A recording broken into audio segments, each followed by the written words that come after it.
Hello, future biologists. Welcome to an exciting journey into Earth's vital systems. Today, we are diving deep into the oxygen cycle, understanding how this life-giving gas moves around our planet. We'll explore how plants release oxygen and how we, along with other processes like combustion, consume it. Get ready to discover the secrets of Earth's breath, starting from easy concepts and moving all the way to competitive insights. Let's begin. Ready to uncover the basics of the air you breathe? Let's start with the simple yet incredible story of oxygen. The oxygen cycle is essentially the continuous movement of oxygen atoms through Earth's various components: the air we breathe, the water in our oceans and rivers, the land, and of course, all living organisms. Think of it as a giant, invisible loop that keeps our planet alive. This cycle is absolutely fundamental because oxygen is a critical element for the survival of most life forms on Earth, including us. It's a continuous journey, ensuring a stable supply of this vital gas. Without it, life as we know it simply wouldn't exist. So, where does all this oxygen come from? The main source is a process called photosynthesis, carried out by green plants, algae, and some bacteria. They use sunlight, water, and carbon dioxide to create their food, releasing oxygen as a byproduct into the atmosphere. It's like nature's own oxygen factory.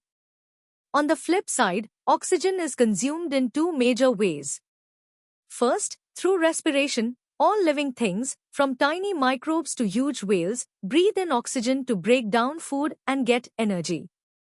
Second, through combustion. When things burn, like wood in a campfire or fuel in a car, they rapidly use up oxygen. These processes ensure a delicate balance in the air. Time to check your understanding.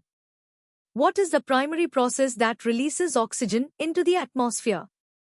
Which two processes are responsible for consuming oxygen?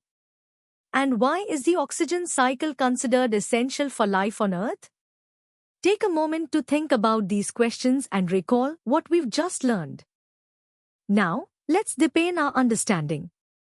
We'll explore the chemical reactions behind oxygen's journey and appreciate its global significance. Oxygen makes up about 21% of Earth's atmosphere, and it's not just molecular O2. It also exists as ozone, in carbon dioxide, and water. This incredible cycle involves constant exchanges between the atmosphere, the living organisms, the water bodies, and even the Earth's crust. It's the backbone for aerobic respiration, the energy-producing process for most complex life forms. This dynamic loop ensures a continuous and stable supply of oxygen, supporting the vast diversity of life across all ecosystems on our planet, from the smallest bacteria to the largest mammals. Let's look at the key chemical reactions. Photosynthesis, the process that generates most of our oxygen, occurs in plant chloroplasts using chlorophyll. Here, 6 molecules of carbon dioxide react with 6 molecules of water in the presence of light energy to produce 1 molecule of glucose, a sugar, and 6 molecules of oxygen. This equation, 6CO2 plus 6H2O plus light C6H12O6 plus 6O2, is fundamental. Conversely, respiration, which consumes oxygen, happens in the mitochondria of cells. Glucose and oxygen react to produce carbon dioxide, water, and crucially, energy in the form of ATP. The equation is C6H12O6 plus 6O2 6CO2 plus 6H2O plus energy. Beyond respiration, combustion is another major consumer of oxygen. This rapid chemical reaction, like burning wood or fossil fuels in factories and vehicles, quickly uses up large amounts of atmospheric oxygen while releasing significant carbon dioxide and heat. Despite this consumption, the Earth maintains a critical dynamic balance. Photosynthesis continuously replenishes oxygen, while respiration, combustion, and decomposition consume it. Marine organisms, especially tiny phytoplankton, contribute over half of the global oxygen supply, highlighting the ocean's immense importance in maintaining our planet's breathable atmosphere. Let's test your knowledge at a deeper level. Can you write down the balanced chemical equation for photosynthesis? What is the primary role of respiration in the oxygen cycle? How does combustion differ from respiration in terms of oxygen consumption? Why are oceans considered crucial to the global oxygen balance? And finally, what are the two main forms in which oxygen exists in the atmosphere? Take your time to formulate your answers. Ready to go beyond the basics? Let's analyze the intricate connections and broader implications of the oxygen cycle. The oxygen cycle isn't isolated, it's intricately linked with other global cycles. For instance, it's deeply connected to the carbon cycle, where photosynthesis consumes carbon dioxide and releases oxygen, while respiration does the exact opposite. Water is also a key player, being both a reactant and a product in these fundamental processes, thereby linking the oxygen cycle to the global water cycle. These interconnected cycles are not just biological phenomena, they are Earth's fundamental regulators, influencing global climate patterns and sustaining the complex web of life. Furthermore, the ocean's role cannot be overstated. Microscopic phytoplankton, often unseen, produce an astounding 50 to 70% of Earth's atmospheric oxygen, far exceeding the contribution of all land plants combined. The oceans also absorb and store vast amounts of dissolved oxygen, supporting diverse marine ecosystems. Human activities are significantly impacting this delicate balance. Deforestation, the clearing of forests, directly reduces the planet's photosynthetic capacity, leading to less oxygen production. Simultaneously, the burning of fossil fuels, coal, oil, and natural gas in industries and vehicles rapidly consumes atmospheric oxygen and releases massive quantities of carbon dioxide, accelerating climate change. These actions are altering the natural rates of oxygen exchange, creating a potential long-term imbalance in atmospheric composition. Historically, Earth's atmosphere was anoxic. The emergence of cyanobacteria, capable of oxygenic photosynthesis, led to the Great Oxidation Event around 2.5 billion years ago. This massive infusion of oxygen into the atmosphere caused mass extinctions of anaerobic life but crucially paved the way for the evolution of aerobic organisms and the complex life forms we see today. The oxygen cycle also involves critical feedback mechanisms. A negative feedback loop, for example, is when increased atmospheric carbon dioxide can, to a certain extent, stimulate photosynthesis. This leads to greater oxygen production, which in turn helps to mitigate the rise in CO2. It's a natural attempt by the Earth system to self-regulate and maintain equilibrium.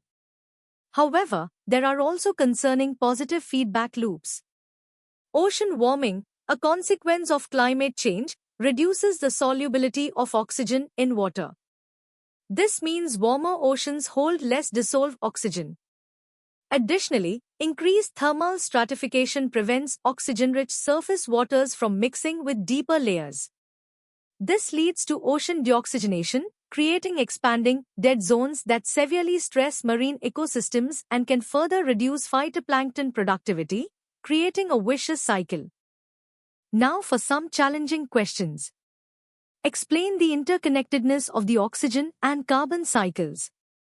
How do oceans contribute to the global oxygen balance, and why is this often underestimated? Discuss two significant human activities that disrupt the oxygen cycle. What was the Great Oxidation Event, and why was it crucial for life on Earth? Differentiate between positive and negative feedback loops within the context of the oxygen cycle. How does ocean warming specifically contribute to deoxygenation? And finally, what long-term consequences might a sustained imbalance in the oxygen cycle have? Think critically about these points. Let's push our understanding to the limits. We'll explore the deep science, geological history, and future implications of oxygen on Earth and beyond. Beyond the atmosphere, vast amounts of oxygen are stored in geological reservoirs, primarily within rocks and minerals in the lithosphere as silicates and oxides. This is the largest, though least active, reservoir. Over geological timescales, the burial of organic carbon, which prevents its oxidation, acts as a net source of oxygen to the atmosphere. Conversely, the weathering of rocks consumes oxygen. Understanding these deep geological processes is crucial for modeling Earth's long-term climate history and predicting future atmospheric compositions. Furthermore, oxygen has three stable isotopes, O16, O17, and O18. Biological and physical processes, like photosynthesis or evaporation, preferentially use or produce certain isotopes, leading to distinct isotopic ratios. By analyzing these ratios in ancient ice cores or sedimentary rocks, scientists can reconstruct past atmospheric oxygen levels, ancient temperatures, and even trace the evolution of photosynthetic pathways, providing invaluable insights into Earth's deep past. The rise of atmospheric oxygen was a monumental evolutionary catalyst. The sustained increase in oxygen levels following the Great Oxidation Event and subsequent Neoproterozoic oxygenation events provided the metabolic energy necessary for the evolution of larger, more complex, and mobile multicellular animals. This surge in energy availability was a key factor driving the rapid diversification of animal life during the Cambrian explosion, a pivotal moment in Earth's biological history. From an engineering perspective, the availability of oxygen fundamentally constrains the size and complexity that organisms can achieve. On a modern note, scientists quantify the global oxygen budget by integrating complex models with satellite data and oceanographic measurements. While the atmospheric O2 reservoir is massive, anthropogenic fossil fuel combustion represents a significant, measurable perturbation. The precise monitoring of atmospheric O2 to N2 ratios offers a unique, highly accurate method to quantify global combustion rates and net primary productivity on a planetary scale, providing critical data for climate science. Ocean deoxygenation is emerging as a critical environmental crisis. Climate change, through ocean warming, directly reduces oxygen's solubility in seawater. Simultaneously, increased thermal stratification of the ocean prevents the mixing of oxygen-rich surface waters with deeper, oxygen-depleted layers. Nutrient runoff from land further exacerbates this by fueling algal blooms, whose subsequent decomposition consumes vast amounts of oxygen. This leads to the expansion of oxygen minimum zones or dead zones, threatening marine biodiversity, disrupting crucial biogeochemical cycles like the nitrogen cycle, and severely impacting fisheries. From an engineering and environmental perspective, developing advanced wastewater treatment, sustainable agricultural practices, and innovative aquaculture systems are crucial to mitigate coastal deoxygenation and protect these vital marine ecosystems. This challenge requires interdisciplinary solutions. Looking beyond Earth, the presence of significant free molecular oxygen in an exoplanet's atmosphere is considered one of the strongest biosignatures for potential extraterrestrial life. This is because oxygen is highly reactive. Its sustained presence implies continuous replenishment, most likely by photosynthetic organisms. While scientists also consider scenarios where oxygen could exist abiotically, or where life might thrive without producing large amounts of O2, it remains a primary target. Future space telescopes, like the James Webb Space Telescope and upcoming Habitable Worlds Observatory, are specifically designed with the capability to detect atmospheric compositions, including oxygen, on distant exoplanets. Understanding Earth's complex oxygen cycle, its history, and its current state, therefore, provides us with a crucial framework for interpreting potential biosignatures and guiding our search for life beyond our home planet. Let's tackle some advanced questions. Describe how geological processes contribute to the long-term stability of atmospheric oxygen. Explain the significance of oxygen isotopic fractionation in reconstructing Earth's paleoclimate. How did the rise of atmospheric oxygen facilitate the Cambrian explosion?